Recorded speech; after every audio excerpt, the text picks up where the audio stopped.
Yeah, an ancient art unique to our culture, blah, blah, blah. You know, not all waterbenders are built the same. Some of these characters bend the fight itself before they even bend water, while others honestly should have stayed home. They're more like glorified lifeguards. That's why today we're ranking the best and worst waterbenders across both Avatar shows, from graceful healers to battlefield nightmares. This is the ultimate tier list that's gonna leave some of y'all questioning your childhood favorites. So let's get into it.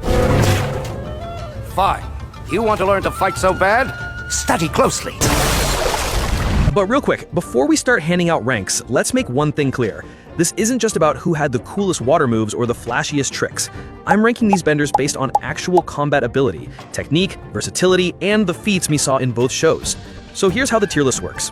S tier, that's god level, straight up monsters. A tier, elite benders who can handle almost anything. B tier, solid and reliable but nothing too wild. C tier, more of a background player. Not useless, just forgettable. D tier, they exist. That's about it. Now we kick things off with D tier, the benchwarmers. These are the waterbenders that probably lacked screen time, skill, or straight up got clowned. Someone had to fill this tier, and unfortunately, it's them. Just like the mafia boss, Viper. The guy showed up, did some waterbending, then got washed. Literally. You think you are? Why don't you come and find out?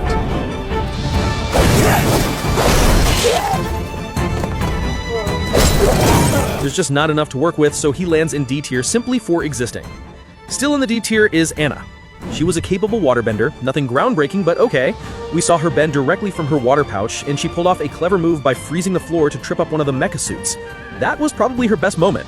Overall, she's decent, skilled enough to hold her own in a fight, but she never really showed anything that pushes her beyond average. That's why she stays in D tier. Moving on, we've got Tano. I'm gonna knock Tano's stupid hair off his stupid head. Say what you want about his attitude, but Tano had real skill in the pro bending arena. He was fast, precise, and sharp with his reflexes, easily one of the best in the league. But here's the thing, pro bending only shows a fraction of what waterbending is really capable of, especially since the real heavy hitters weren't even part of it. Still, within that format, Tano stood out. It's very sad that Amon took his bending. That guy had potential. I'm placing him in C tier. Solid in his niche, but more of a background player in the grand scheme of things. I know we're not exactly best friends, but I'm sorry Amon took your bending. I've been to the best healers in the city. Whatever Amon did to me, it's permanent. You gotta get him for me. Up next are the Swamp Benders. There's someone in there! He's bending the vines!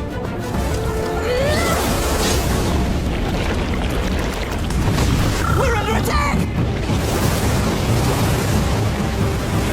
Hey, you guys are waterbenders. You too? That means we're kin. I think these guys are criminally underrated. They represent a unique, adaptive form of waterbending that's all about harmony with nature rather than brute force. Whose massive vine monster alone shows just how creative and large-scale their bending can get. Inside the swamp, I'd place them firmly in B tier. Their control and dominance over the environment are insane, but take them out of that terrain, and they drop to C tier. Maybe even lower depending on how far they are from plant life. Think of them like terrain-based specialists, kind of like how Combustion Man has one devastating trick, but only if the conditions are right. Next in the B tier, we have Kaya, the daughter of Katara, and a highly skilled waterbending master. While she's often recognized for her exceptional healing abilities, that doesn't mean she can't throw down when needed. In fact, she held her own impressively against both Zahir and Minghua, two of the most dangerous benders in the series, using highly refined and strategic waterbending. She may not have a long list of jaw-dropping feats, but her techniques are sharp. She's shown the ability to create high-pressure water drills, use defensive formations like the water gimbal, and evasive movement that lets her dodge strikes from some seriously fast opponents. That mix of offensive skill, strong fundamentals, and healing expertise makes her incredibly well-rounded. At the end of the day, Kaya isn't the flashiest fighter, but she's reliable, composed, and in the right situation, she's someone you absolutely want on your side. I told you those rocks were slippery. You're lucky you didn't kill yourself. You done with the lecture, Mom? Oh, grow up! You haven't changed one bit since we were kids. You're still trying to prove you can do everything a bender can. Well, you can't. Deal with it. Did you know you can even pour water out of thin air? You've got to keep an open mind, Katara. There's water in places you never think about.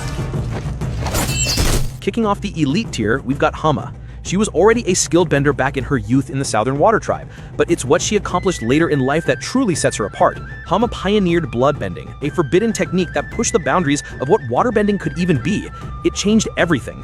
Sure, she could only use it during the full moon, but that didn't make her any less terrifying. Her ability to sense water in unexpected places, like the moisture in plants and the air, made her a serious threat even without bloodbending. You can take it even further.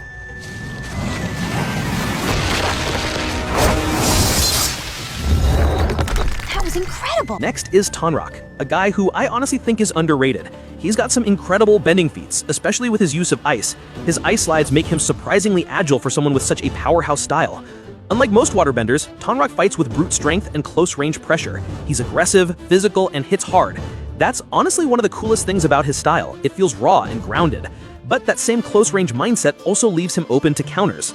In his fights against Zahir and Unalaq, we see that if his hits don't land, he can get punished hard. Still, Tonraq is no pushover. During his fight with Unalaq, he showed incredible resilience, refusing to back down until a final powerful strike forced him to the ground. Overall, he's a tough, relentless, and uniquely physical waterbender, one of the more interesting fighters in the series. Let's talk about Desna and Eska, the coldest twins in the game. Hello, my feeble turtle duck.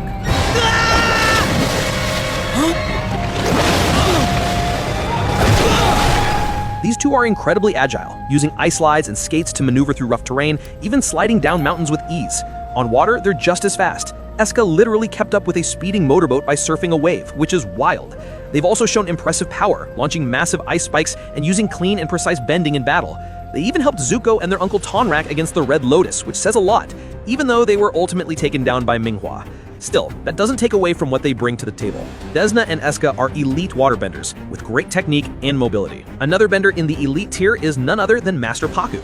His waterbending feats were incredible, especially during the Siege of the North, where he effortlessly defeated Katara in their first battle. To be fair, Katara grew into one of the best waterbenders in the world, but part of that is because of having Pakku as her teacher. He showed even more high-level bending during the White Lotus assault on Ba Sing Se, where he handled himself like a true veteran. Master Pakku's not just powerful, he's precise, efficient, and deeply knowledgeable about waterbending in all its forms.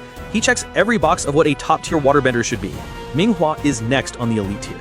She's easily one of the most uniquely dangerous benders we've ever seen. Born without arms, Minghua had no choice but to adapt, and just like Toph, that adaptation led to innovation. By manipulating water into razor-sharp tendrils, she not only replaces her arms, but upgrades them. These water limbs give her unmatched versatility, striking, grappling, slicing, even propelling herself across the battlefield. And what's wild is she can still perform traditional waterbending moves while using them. Her style is fluid, fast, and nearly impossible to predict. Honestly, if you take bloodbending out of the equation, I don't think any waterbender could beat Minghua in a straight fight. Well, except Katara. Overall, she's just on another level. Efficient, relentless, and terrifyingly creative. Still in the elite tier, we've got the Water Tribe avatar, Korra.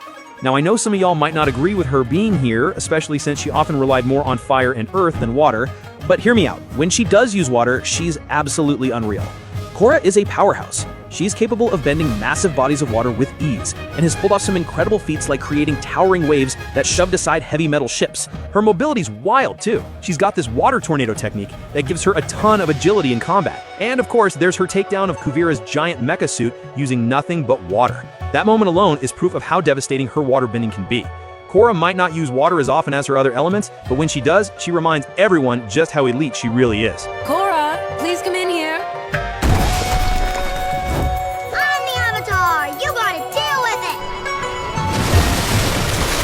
The first entry in the God-level tier is easily one of the most dangerous villains in the Legend of Korra, Unalaq. Like him or not, the guy's a beast. In his fight with Tonraq, he was calm, sharp, and completely in control. Unalaq never really looked rattled.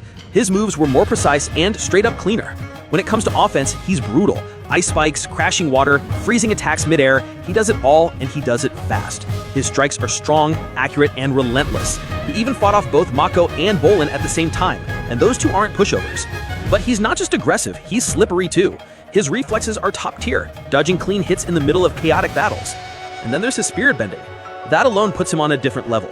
The way he controls spirits, something no one else could really match, is genuinely terrifying. Next up is Tarlok. Everyone knows you're nothing but a squeaky-voiced liar. Why did you wait until now to fess up? I was terrified to tell because Tarlok is a bloodbender! He bloodbends Avatar Korra! Don't make this worse for yourself. Tell us where you have Korra. Tarlok was a powerful bloodbender, but make no mistake, he was already an elite waterbender before he even revealed that ability. In his fight with Korra, he trapped himself inside a water dome while firing off a relentless wave of ice projectiles, and he wasn't even using bloodbending yet. When he finally did reveal it, he casually froze multiple benders mid-motion like it was nothing. That level of control is just insane. Then again, it runs in the family. Tarlok is part of one of the most dangerous bloodlines in the Avatar universe. And when it comes to bending, these guys are on another level, entirely. Moving on, we've got Yakone. It's over. You're under arrest, Yakone. In Aang's flashback, we see that Yakone mastered psychic bloodbending and on a broken level. He literally bloodbent an entire courtroom using nothing but his mind. No hand movements, no full moon, just pure mental control. No one could resist it, not even Avatar Aang, at least until he activated the Avatar state. And let's not forget, both Tarlok and Amon inherited their bending potential from him. That entire bloodline is stacked, and Yakone was the original monster behind it. For that level of power and legacy, Yakone is definitely god tier. Another god tier bender is none other than Katara, and that's not up for debate. Katara began as a novice, still figuring out what she was capable of, but through sheer determination and relentless drive, she rapidly became one of the most skilled and versatile waterbenders in the series. By season 3, Katara wasn't just powerful, she was complete.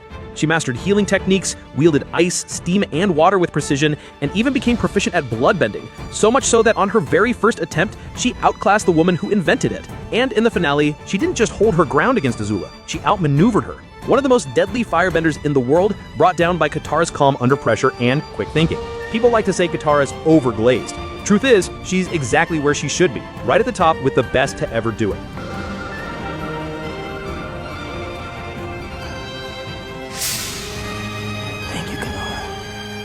I think I'm the one who should be thanking you.